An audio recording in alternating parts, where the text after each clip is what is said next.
नमस्कार। आज की बड़ी खबरों में आपका स्वागत है और मैं हूं आपके साथ निशा भारद्वाज। आज के बुलेटिन में बात करेंगे नीतीश कुमार को कैसे किया गया बॉयकॉट, बताएंगे आपको सौरभ की आरोपी मुस्कान ने क्या कर दी है बड़ी मांग, दिखाएंगे आपको रामभद्राचार्य ने अंबेडकर और मायावती को लेकर कौन सा बड़ा बयान दिया है और बुलेटिन के आखिरी में देखेंगे पोप फ्रांसिस की सेहत में सुधार। लेकिन दिन भर की तमाम खबरों से पहले एक नजर डालेंगे सुर्खियों पर।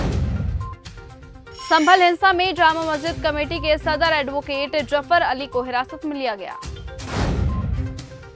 जम्मू कश्मीर में कंगन सोनमर्ग सड़क पर एक्सीडेंट में 3 पर्यटकों की मौत, 14 अन्य घायल।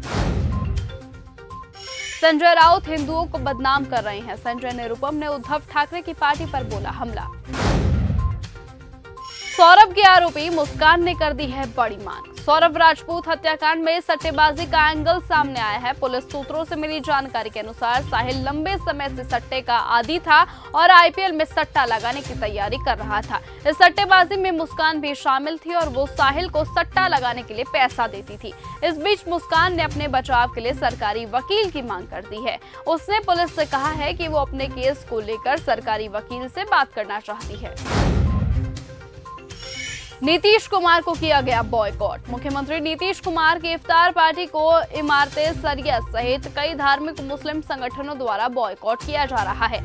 वहीं अब बीजेपी ने मुस्लिम संगठनों से अपील की है कि मुख्यमंत्री नीतीश कुमार सबका साथ सबका विकास के साथ बिहार का विकास और आपके सद्भाव के साथ चल रहे हैं। बीजेपी प्रवक्ता प्रभाकर मिश्रा ने कहा, मुख्यमंत्री नीतीश कुमार के इफ्तार पार्टी को धार्मिक मुस्लिम संगठन इमारते सरिया सहित कई मुस्लिम संगठनों का बॉयकॉट किया जाना काफी निंदनीय है, लेकिन सबसे बड़ी बात है कि इसका प्रचार प्रसार आरजेडी के द्वारा किया जा रहा है। रामभद्राचार्य ने अंबेडकर और मायावती को लेकर दिया बयान। जगत गुरु रामभद्राचार्य दिव्यांग राज्य विश्वविद्यालय में भारतीय न्याय संहिता 2023 पर गोष्ठी का आयोजन करने पहुंचे। इस गोष्ठी में विधान परिषद के सभापति कुंवर मानवेंद्र सिंह और पद्म विभूषण जगत गुरु रामभद्राचार्य सहित कई विधायक मौजूद रहे। जगत गुरु रामभद्राचार्य महाराज जी ने कहा, बाबा साहेब अंबेडकर संस्कृत को ठीक ठाक जानते तो मनुस्मृति को जलाने का प्रयास नहीं करते।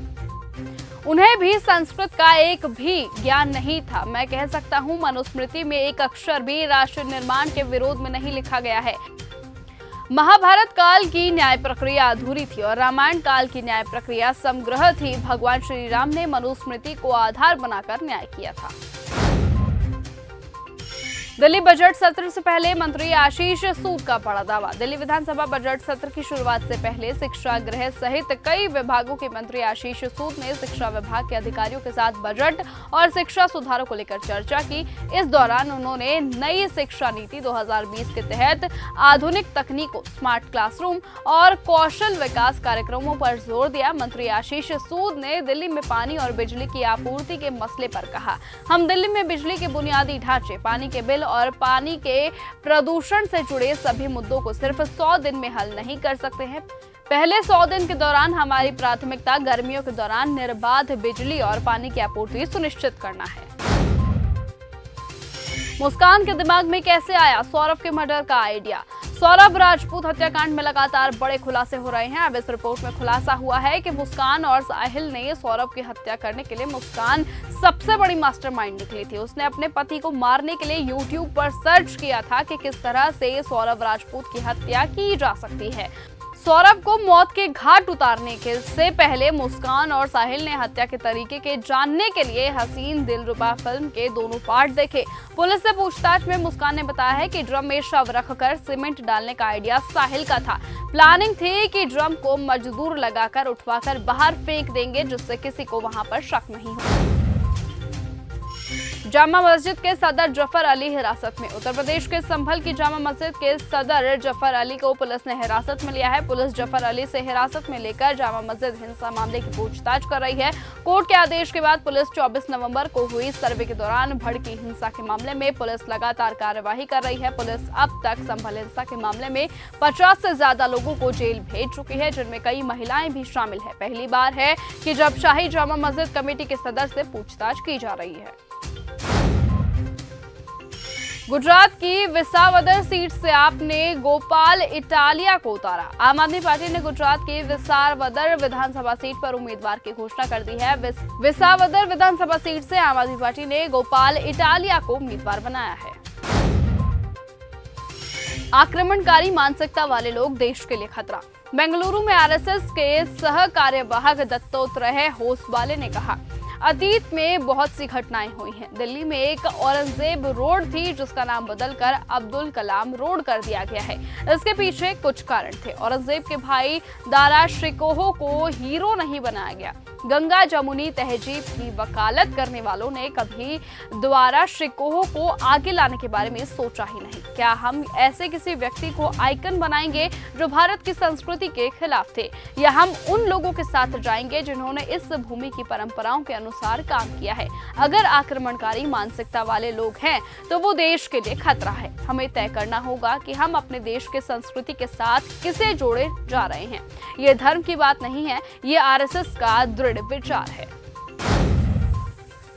नागपुर शहर से हटाया गया कर्फ्यू। नागपुर हिंसा के बाद शहर के कोतवाली तहसील, गणेशपेट और यशोधरा नगर पुलिस स्टेशन क्षेत्र में कर्फ्यू आज दोपहर 3 बजे से पूरी तरह से हटा लिया गया है। ये जानकारी नागपुर पुलिस आयुक्त रविंद्र सिंघल ने दी है।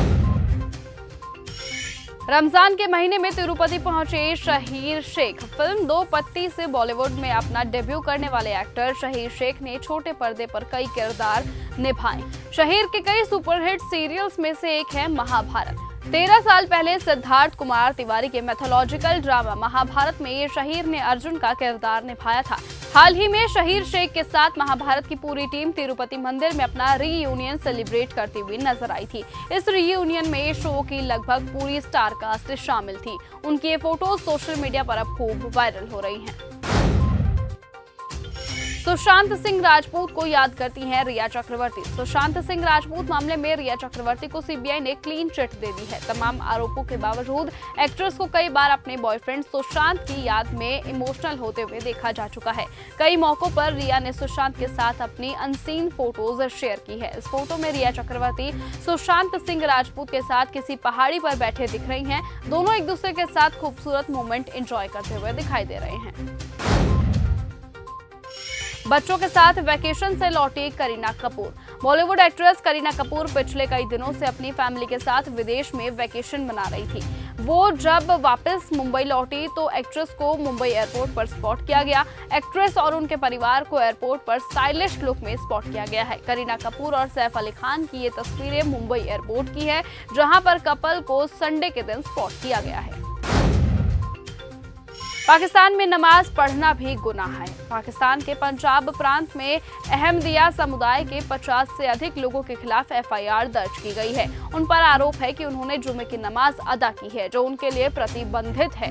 कट्टरपंथी संगठन ने कई शहरों में अहमदियों के इबादत स्थलों को घेरकर उन्हें नमाज पढ़ने से रोका। पाकिस्तान में धार्मिक अल्पसंख्यकों के खिलाफ बढ़ते अत्याचार एक बार फिर चर्चा में आ चुके हैं। पंजाब प्रांत के अहमदिया समुदाय के 50 से अधिक लोगों के खिलाफ अब एफआईआर दर्ज की गई है। इजराइल अमेरिका ने मिलकर दहलाए अरब के 3 देश। इजराइल ने एक बार फिर गाजा पर बमबारी शुरू कर दी है। इस बार की बमबारी से लग रहा है कि इजराइल फिलिस्तीन पर कोई भी रहम खाने के मूड में नहीं है। इजराइल ने गाजा के साथ साथ एक और देश को निशाना बनाया है। वहां भी इजराइल के हमलों से मलबे का ढेर लग गया है। अमेरिका ने भी एक मुस्लिम देश को तबाह करने की पूरी तरह से ठान ली है। कैथोलिक ईसाई धर्म के शीर्ष नेता पोप फ्रांसिस को रविवार यानी आज अस्पताल से छुट्टी दे दी गई है। उनका इलाज कर रहे डॉक्टर्स ने शनिवार को ये जानकारी दी थी कि पोप 88 साल की उम्र में दोनों फेफड़ों में निमोनिया से गंभीर संक्रमण की वजह से जूझ रहे हैं। पिछले 38 दिनों से वो अस्पताल में भर्ती हैं। बता दें कि पोप फ्रांसिस रविवार को 5 हफ्तों में पहली बार सार्वजनिक रूप से उपस्थित होने की योजना बना रहे हैं। तो फिलहाल आज के इस बुलेटिन में सिर्फ इतना ही। देश और दुनिया की तमाम बाकी खबरों से ऐसे ही जुड़े रहने के लिए आप बने रहें और देखते रहे चैनल न्यूज़ कंगा। नमस्कार।